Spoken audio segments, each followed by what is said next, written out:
করেছেন।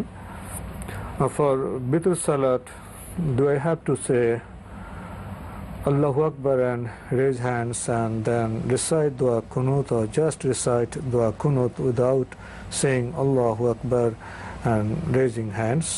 Please answer. হ্যাঁ, এই ভাই দোয়া কুনুতের আগে যে হাত উঠানোর বিষয়টি উল্লেখ করেছেন, হাত উঠিয়ে যে বলা হয় থাকে আল্লাহু আকবার, তারপরে দোয়া কুনুত পড়া হয় থাকে। বিশেষ করে আমরা দেখি যে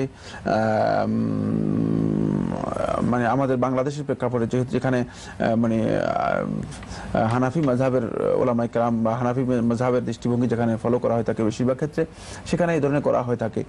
মূলত এই যে তাকবীরের বিষয়টি, এটি কোনো সহিহ হাদিসের মাধ্যমে সাব্যস্ত হয়নি, সহিহ হাদিসের মাধ্যমে সাব্যস্ত হয়নি।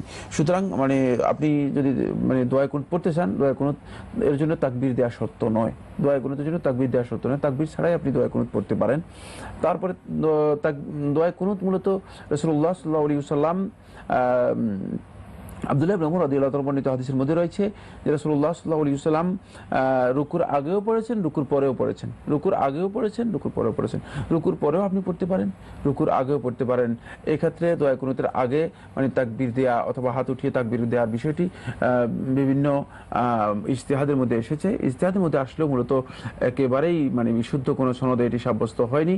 সুতরাং এটি না করাটাই উত্তম, যেহেতু সুন্নাহ দ্বারা এভাবে আমল সাব্যস্ত হয়নি।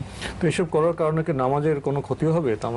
ইজতিহাদ, যেহেতু নামাজের কোনো ক্ষতি হবে না, কোনো ইজতিহাদের কারণে আমাদের যেহেতু আমরা রাসূলুল্লাহ সাল্লাল্লাহু আলাইহি ওয়াসাল্লামের সালাত আদায় করতে চাই, যেহেতু আমরা সুন্নাহর অনুসরণ করতে চাই, সেক্ষেত্রে আমাদেরকে সুন্নাহর অনুসরণ করাটাই হচ্ছে উত্তম, এবং সেক্ষেত্রে সুন্নাহ জেনে নেওয়ার বিষয় রয়েছে। তো আমি বলছি যে ইজতিহাদ যে সমস্ত উলামায়ে কেরাম করেছেন, মানে তারা ইজতিহাদ করেছেন মূলত এই জন্য যাতে করে উম্মাহ বা মানে মুসলমানরা মানে সহজভাবে ইসলামী বিধানগুলো পালন করতে পারে, এবং সেক্ষেত্রে ভুল হয়ে গেলে মানে এই ভুলের অনুসরণ করার জন্য উম্মতকে বাধ্য করেছেন, ব্যাপারটি এমন নয়। কারণ কোনো মুজতাহিদ এই কথা বলেন নাই যে আমি ইজতিহাদ করেছি, আমার ইজতিহাদ ভুল হলেও সেটাকে তোমরা মেনে নিবে, মানে এটা কোনো ইমাম বলেন নাই। সেক্ষেত্রে আমাদের উচিত হবে যারা মানে বিশেষ করে মাযহাবের অনুসরণ করে থাকেন, হানাফি মাযহাব হোক, শাফি মাযহাব হোক, মালিকি মাযহাব হোক, যেই মাযহাব হোক না কেন, সেক্ষেত্রে আমরা মাযহাবের অনুসরণ করাটা গর্হিত নয়, নিষিদ্ধ কাজ নয়, কিন্তু মাযহাবের অনুসরণ করেই তিনি খেয়াল রাখতে হবে যে যদি কোনো কারণে মনে হয় যে রাসূলুল্লাহ সাল্লাল্লাহু আলাইহি ওয়াসাল্লামের সহিহ হাদিসের মানে সাথে এই বক্তব্যের সাথে কিছুটা সাংঘর্ষিকতা রয়েছে অথবা ইজতিহাদের মধ্যে কিছুটা ব্যতিক্রম রয়েছে, সেক্ষেত্রে মানে তিনি সহিহ হাদিসের অনুসরণ করবেন, এটাই হচ্ছে তার উপর ওয়াজিব, এটাই হচ্ছে তার উপর অনুসরণ করাটা বাধ্যতামূলক। মাযহাবে ইমাম নবী এই কথাই বলে গেছেন, এটাই বলেছেন, যদি আমার কথা বিপরীতে কোনো হাদিস পাওয়া যায় ওটা তোমরা মানবা, ওটা আমার মাযহাব। জি।